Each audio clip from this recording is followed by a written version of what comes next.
Daily. Taste the Daily. Asia కప్లో భారత్ పాకిస్తాన్ పోరు తర్వాత మొదలైన షేక్ హ్యాండ్ వివాదం ఇప్పుడు కొత్త మలుపు తిరిగింది.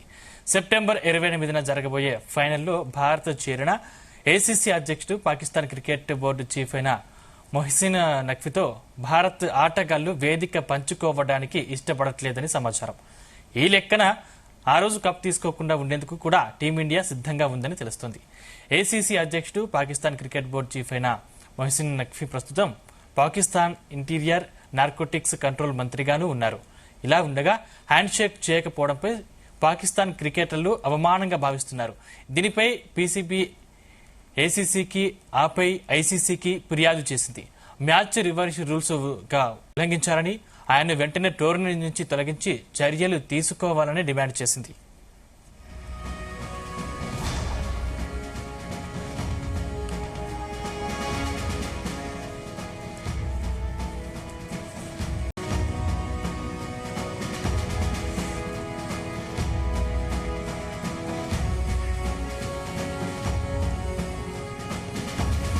రైట్, ఇదే అంశానికి సంబంధించి మరిన్ని పూర్తి వివరాలు పంచుకునేందుకు మనతో పాటు స్పోర్ట్స్ అనలిస్ట్ వెంకటేష్ గారు మనతో పాటు ఫోన్ లైన్ అందుబాటులో ఉన్నారు. వెంకటేష్ గారు, గుడ్ మార్నింగ్. గుడ్ మార్నింగ్ అండి. సార్, అంటే ఏంటి అంటే భారత్ షేక్ హ్యాండ్ ఇవ్వకపోవడాన్ని ఎలా చూడాలి? అంటే దీన్ని పాక్ కంప్లైంట్ చేయడం కరెక్టే అంటారా? ఈ కంప్లైంట్ చాలా హాస్యాస్పదంగా ఉంది సార్. ఎందుకంటే క్రీడా స్ఫూర్తి అనే దానికి ఏం రూల్స్ ఏమి ఉండవు. మీరు షేక్ హ్యాండ్ ఇవ్వాలా వద్దా అలాంటి వాటికి రూల్స్ ఏమి ఉండవు. అది క్రీడా స్ఫూర్తి స్పోర్ట్స్ మెన్ స్పిరిట్ సంబంధించినది. దాని గురించి కంప్లైంట్ చేయడం అనేది ఎవరు చేయరు మామూలుగా. ఏదైనా రూల్స్ అతిక్రమించారు, ఏదైనా పలానా రూల్ ప్రకారం మీరు చేసిన తప్పని అంటే దానికి మీద కంప్లైంట్ ఇవ్వచ్చు. అంతేగాని క్రీడా స్ఫూర్తి ప్రదర్శించలేదని చెప్పి కంప్లైంట్ ఇవ్వడం అనేది ఎప్పుడు కనివిని ఎరగని పరిస్థితి. ఏదో ఆడలేక మధ్యలో ఓడన్నట్టుగా ఇండియాను ఓడించలేకపోతున్నారు, లేకపోతే ఇండియా బిహేవియర్ నచ్చలేదని చెప్పి వాళ్ళు ఈ రకంగా కంప్లైంట్ మ్యాచ్ రిఫరీని మధ్యలో లాగడం. మ్యాచ్ రిఫరీ కూడా చెప్పిన తప్పే. అంటే పాకిస్తాన్ కెప్టెన్ కి మ్యాచ్ రిఫరీ యాంటీ స్పైక్రాఫ్ట్ ఏం చెప్పాడంటే మ్యాచ్ టాస్క్ ముందు షేక్ హ్యాండ్స్ ఉండవు అని అతనికి ఇన్ఫార్మ్ చేసినట్టుగా మనకు తెలిసింది. కానీ మ్యాచ్ రిఫరీ అలా చెప్పాల్సిన అవసరం ఏం లేదు. షేక్ హ్యాండ్ ఇవ్వాలా వద్దా అనేది కెప్టెన్స్ కు వదిలేయాలి. అందుకని మ్యాచ్ రిఫరీ ప్రమేయం ఉండదు దాంట్లో. అది కొంచెం అభ్యంతరకరమే. దాని మీద వాళ్ళు కంప్లైంట్ చేసినా ఒక రకంగా అర్థం ఉంది. కానీ ఇండియా క్రీడా స్ఫూర్తి ప్రదర్శించలేదని చెప్పి కూడా కంప్లైంట్ చేసినట్టుగా ఉన్నారు. ఇది మాత్రం టోటల్లీ చాలా చాలా రిడిక్యులస్ కంప్లైంట్ గా చేస్తారు. అంటే ఈ మొహసిన్ నఖ్వీతో వేదిక పంచుకోవడం కరెక్ట్ అంటారా? అది కొన్ని సందర్భాల్లో మనం అవాయిడ్ చేయలేము. మనం కొన్ని విషయాల్ని పూర్తిగా అంటే మీరు మ్యాచ్ మీకు పాకిస్తాన్ తో ఆడడం అంత ఇబ్బందిగా ఉంటే మొత్తానికి ఏషియా కప్ లో ఆడకుండా విరమించుకుంటే సరిపోతుంది. అంతేగాని అక్కడ మీరు టోర్నమెంట్ ఆడుతున్నప్పుడు there are occasions when you have to compromise at certain things.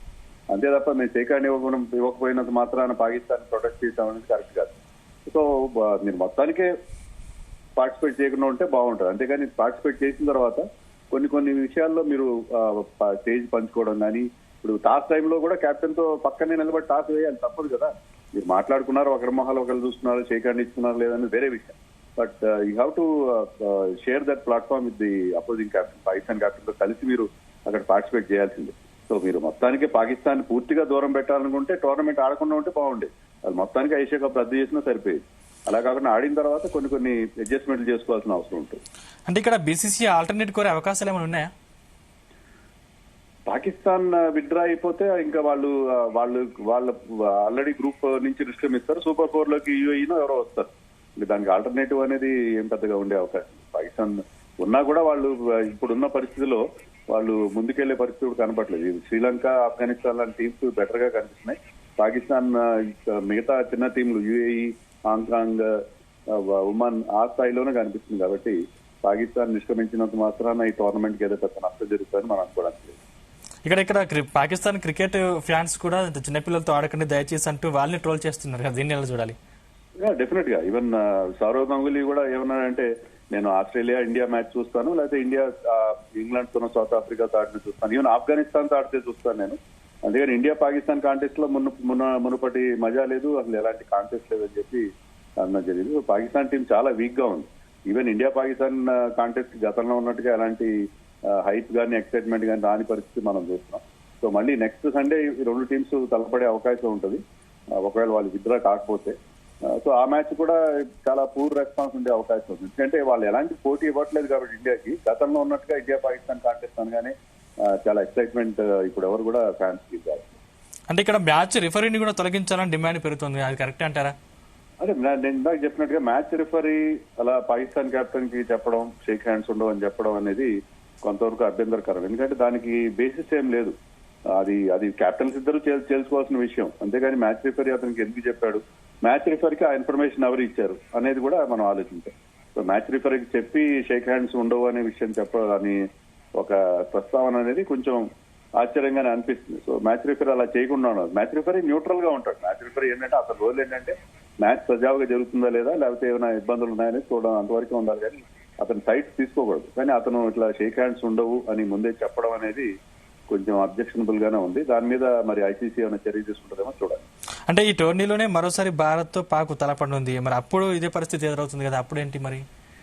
ఇప్పుడు పాకిస్తాన్ వాళ్ళు బాయ్కాట్ థ్రెట్ ఇచ్చారు. వాళ్ళు కనుక విత్డ్రా కాకపోతే నెక్స్ట్ సండేనే మళ్ళీ మ్యాచ్ జరగాల్సింది రెండు టీమ్స్ మధ్య సూపర్ 4 లో. అప్పుడు కూడా మళ్ళీ ఇలాగే నో హ్యాండ్ షేక్స్ అలాంటివి ఇదే సిచ్యుయేషన్ ఉంటది. అప్పటికి ఇంకా వాళ్ళు ప్రిపేర్డ్ గా ఉంటారు. ఎందుకంటే ఆల్రెడీ ఒకసారి అనుభవం అయింది కాబట్టి వాళ్ళు కూడా చేయడానికి ప్రయత్నం చేయాలి. అది ప్రయత్నం చేసి మేము ప్రయత్నిస్తున్నాం కానీ ఇండియా మాకు సహకరించట్లేదు, స్పోర్ట్స్మెన్ స్పిరిట్ లేదని చెప్పి మళ్ళీ దాన్ని హైలైట్ చేయడానికి కూడా ప్రయత్నం చేస్తాం. సో మనకి మ్యాచ్ లోనే కాకుండా మ్యాచ్ బయట కూడా ఈ డ్రామా కొనసాగే అవకాశం. వెంకటేష్ గారు, మొత్తం మీద భారత్ దెబ్బకు దెబ్బ తీసింది అనుకోవచ్చు ఈ విషయంలో? లేదండి, నేను అలా అనుకోనండి. ఇప్పుడు షేక్ హ్యాండ్ ఇవ్వనంత మాత్రాన మనం ఏదో పహల్గామ్ టెర్రర్ అటాక్ ఏదో సమాధానం చెప్పేసాం, చాలా దెబ్బ కొట్టేసామంటే కరెక్ట్ కాదు. మ్యాచ్ గెలవడం వరకు ఓకే, మ్యాచ్ గెలిచి వాళ్ళ మీద కొంత కష్టం తీసుకున్న బాగానే ఉంది. కానీ మీరు పహల్గామ్ దాడుల విషయంలో మీరు అంతగా ఫీల్ అవుతున్నప్పుడు పాకిస్తాన్ తో అసలు ఆడకుండా ఉంటే బాగుండేది. అంతేగాని ఆ మ్యాచ్ ఆడుతూ మళ్ళీ కేవలం షేక్ హ్యాండ్ ఇవ్వలేదు, మేము చాలా బ్రహ్మాండంగా చేసామని చెప్పి జబ్బలు తెచ్చుకోవడం అనేది ఏ మాత్రం సమర్థనీయం కాదు. ఎందుకంటే ఈ టోర్నమెంట్ జరపడం వల్ల దాదాపు ఒక 1 బిలియన్ పాకిస్తాన్ రూపీస్ అమౌంట్ వాళ్ళకి వెళ్తుంది. సో దానివల్ల వాళ్ళు దాన్ని దేనికి వాడతారో మనకు తెలుసు, వాళ్ళకి వచ్చే ఇన్కమ్ ని ఏ విధంగా వాడతారో మనకు తెలుసు. మళ్ళీ మన మీద టెర్రరిజాన్ని ప్రేరేపించడానికి వాడతారు. సో అలాంటప్పుడు మనం కేవలం షేక్ హ్యాండ్ ఇవ్వనందువల్ల చాలా గొప్ప పని చేసాము, మన ప్రతీకారం చేసుకున్నాం, పగ తీర్చుకున్నాం అని అనుకోవడం అనేది చాలా చాలా చాలా ట్రివియల్ మ్యాటర్. మొత్తం మీద ఈ టోర్నీలో ఎవరు గెలిచే అవకాశాలు కనిపిస్తున్నాయి వెంకటేష్ గారు? డెఫినెట్ గా ఇండియా అండి. ఇప్పుడు ఉన్న పరిస్థితి చూస్తుందంటే ఇండియన్ టీమ్ కి మిగతా టీమ్స్ మధ్య చాలా గ్యాప్ ఉంది. ఈవెన్ ఓన్లీ శ్రీలంక కొంచెం బెటర్ గా ఉంది. శ్రీలంక కూడా నిన్న హాంకాంగ్ తో కాస్త ఇబ్బంది పడడం కూడా చూసాం మనం.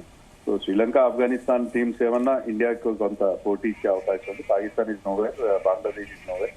సో మనకి ఏదైనా పోటీ ఇవ్వగలిగే ఆ రెండు టీమ్స్ కొంత పోటీ ఇవ్వచ్చు. కానీ India head and shoulders above all the other teams అని మనకు క్లియర్ గా అర్థం అవుతుంది. So if everything goes right, India చాలా ఈజీగా ఆడుతూ పాడుతూ కొనసాగాలి. అంటే ఈ షోయబ్ అఖ్తర్ చేసినటువంటి వ్యాఖ్యల్ని ఎలా చూడాలంటారు వెంకటేష్ గారు? దేని గురించి అండి? షోయబ్ అఖ్తర్ చేసినటువంటి వ్యాఖ్యలు. షోయబ్ అఖ్తర్ కానీ మిగతా పాకిస్తాన్ మాజీలందరూ మ్యాచ్ ముందు చాలా ప్రగల్భాలు పలుకుతారు. మ్యాచ్ తర్వాత కూడా వాళ్ళు ఇదే మాట్లాడతారు. మాట్లాడడానికి ఏముందండి, ప్రగల్భాలు తప్ప మరేం కాదు. ఇండియాని ఎలాగూ ఫీల్డ్ లో ఓడించలేరు, బయట మాత్రం చాలా కామెంట్లు చేస్తారు. వాళ్ళకి ఇంకొక ఇబ్బంది ఏంటంటే వాళ్ళని ఇండియాలో వాళ్ళకి కామెంటరీ కానీ కోచింగ్ కానీ ఇవన్నీ వాళ్ళకి అన్ని రోడ్లు క్లోజ్ అయిపోయినాయి. సో ఇండియాకు వచ్చే అవకాశం లేదు, ఇండియా నుంచి ఏమైనా డబ్బులు సంపాదించుకునే అవకాశం. ఆ అక్కస్ అంతా ఈ విధంగా వాళ్ళు వెళ్ళగక్కే పరిస్థితి ఉంది. రైట్, థ్యాంక్ యూ వెంకటేష్ గారు.